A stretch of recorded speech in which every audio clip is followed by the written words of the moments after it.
The Zorath Dominion had conquered 9 galaxies.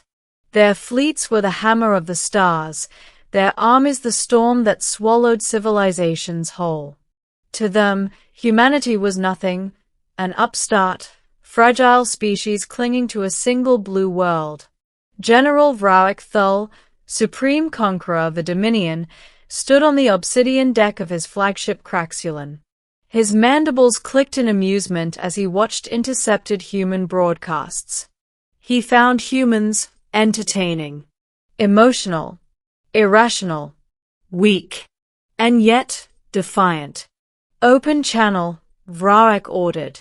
A holographic sphere brightened before him, transmitting to every human array.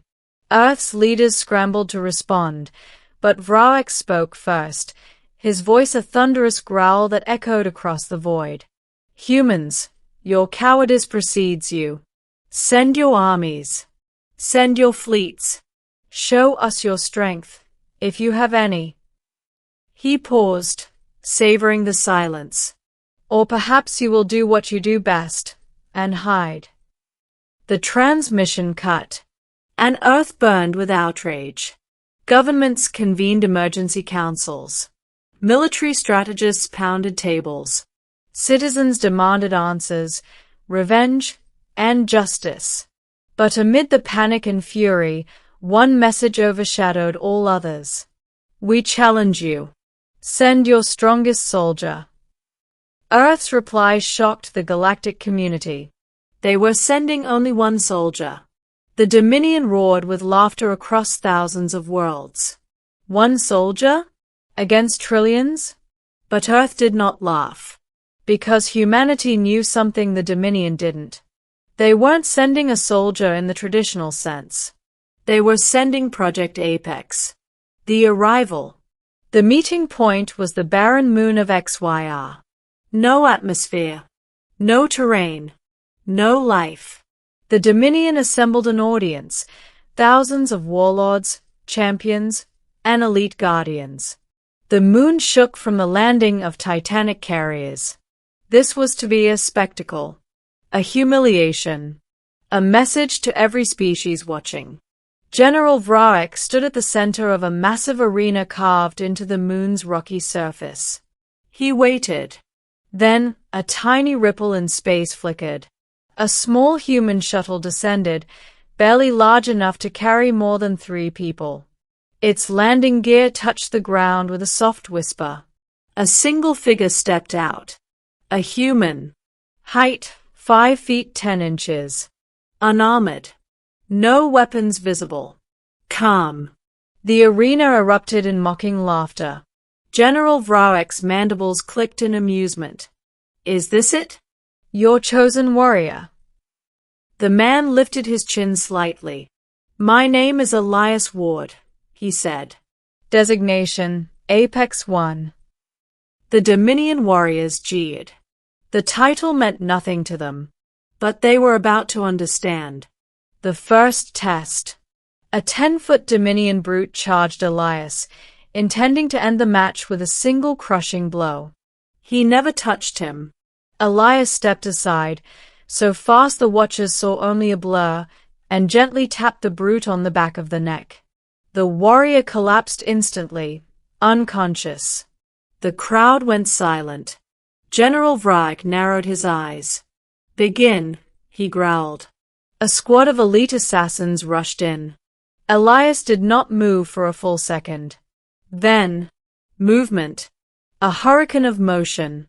He blurred across the battlefield, disarming them, disabling them, knocking them down with surgical precision. No wasted energy. No killing blows. Just pure, controlled dominance. Within 10 seconds, all 20 elites were on the ground. General Vraoch's amusement vanished. What are you? He hissed. Elias spoke evenly. Humanity learned long ago that wars aren't won by numbers. They are won by understanding the enemy and surpassing them.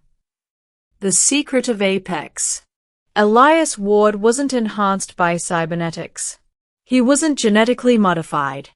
He was the result of Earth's first successful quantum neurological fusion, a project merging human consciousness with predictive quantum processing. He could see micromoments ahead, calculate every motion before it happened, predict trajectories, intentions, outcomes. To the Dominion, he moved like time bent around him. To humans, he was the answer to what comes after evolution. And he was still holding back. The general enters. General Vraik stepped forward, cracking the moon's crust under his armored limbs. His towering form cast a monstrous shadow. Impressive.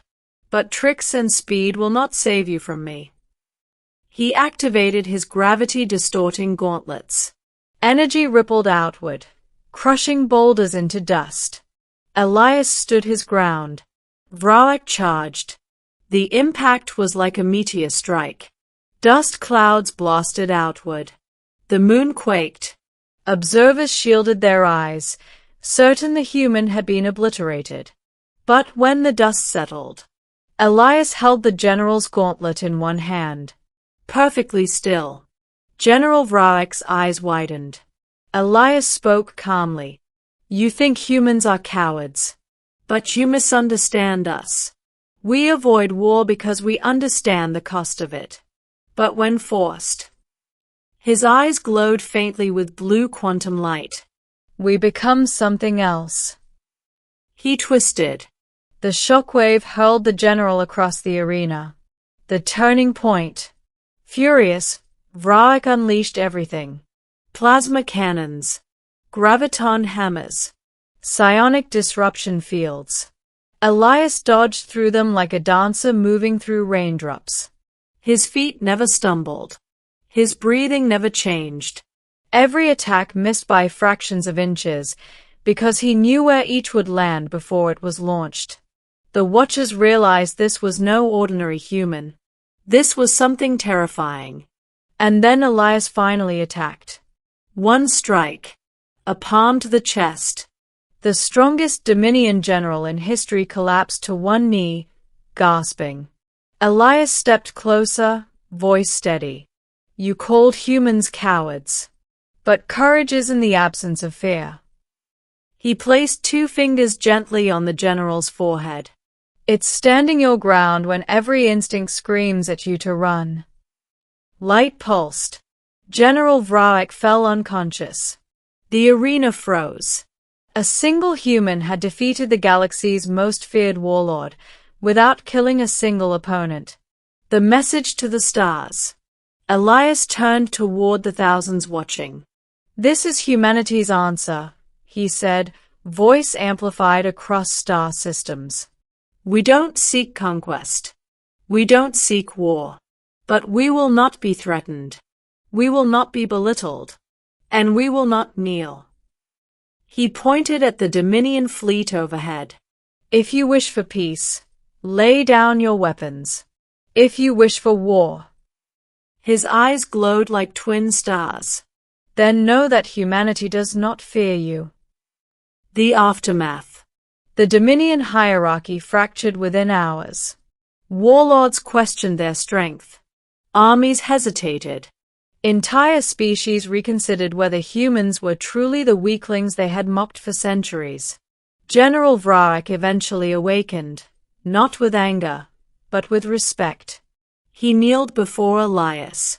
You are not what we believed. Elias offered his hand. Then perhaps this galaxy can still choose peace. And for the first time in millennia, the Dominion listened. Humanity had sent one soldier, and the galaxy would never forget him.